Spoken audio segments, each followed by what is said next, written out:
haddana 1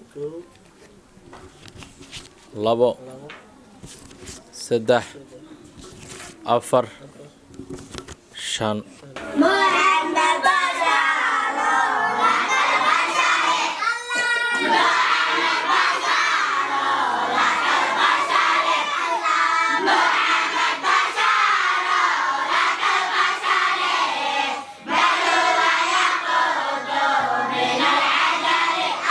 daawadayaal waxaynu soo gaarnay dugsiga Said bin Saabit oo kamid ah madaarista hoostaga mu'assasada Macallin Nuur.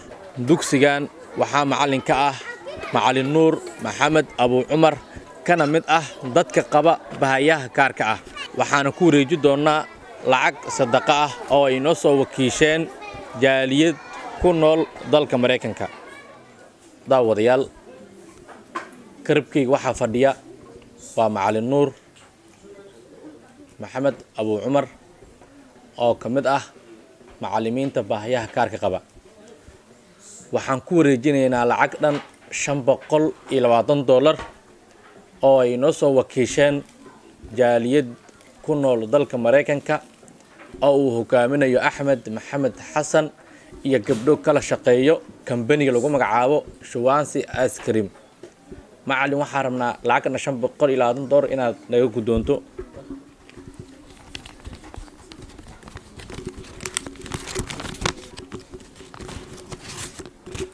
masha Allah. haddana 1 2 3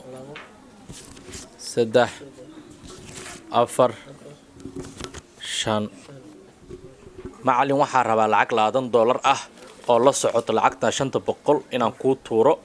marka lambarkaaga ii sheeg. furu waa 5 16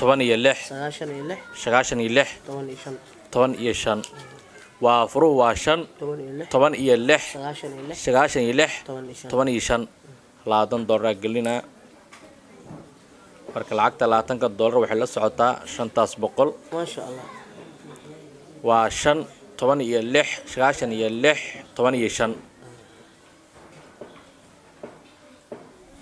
waa ku tuuray. waxaa soo baxday Nuur Maxamed Abu عمر aad ayaa maasanta. ما شاء الله dadka walaalihii ee muxsiniinta ah oo ii soo gurmaday ما شاء الله ayko Mareykanka joogo oo dadkan oo walaalihii ee wakiil uu soo dhigtay waxaan dhihi lahaa aqri ajurtaam Allah siiyo waxay filayeen Allah siiyo aad iyo aad ay u mahadsan yihiin maadaama oo qofka baray oo baahiyalka gaarka qaba aan ahay oo aad iyo aad ugu danqadeen. waxaan dhihi lahaa anna u duceynaa meel Allah daaf dalkii iyo daafaha meel kasta ka joogan iyo waxaan dhihi lahaa wax qeyr qaba Allah siiyo cadow Allah ka qabto insha Allah ta'ala. Assalaamu alaykum. daawadayaal cid walba oo doonaysa macallinka inay soo caawiso waxay kala soo xiriiri karaan lambarka hadda uu sheegayay markii aan lacagta aan ku wareejinay $20 waana lambarka shaashada idinkaga muuqda.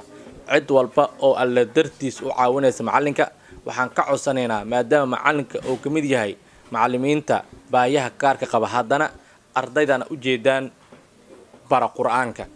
shayga ugu wanaagsan adduunka oo qof bili aadana la baro waxa ugu wanaagsan waa kalaamullaahi. wuxuu subaxii halkan u soo dheelmanayo habeenkii xilli dambe halkan ugu tagayo waa barista kalaamka alle ubadkan aad u jeedaan. waxaan leenahay waxaan idinka rajaynaynaa in aad alle dartiis degdeg ah aad ku soo caawin doontaan Macallin Nuur.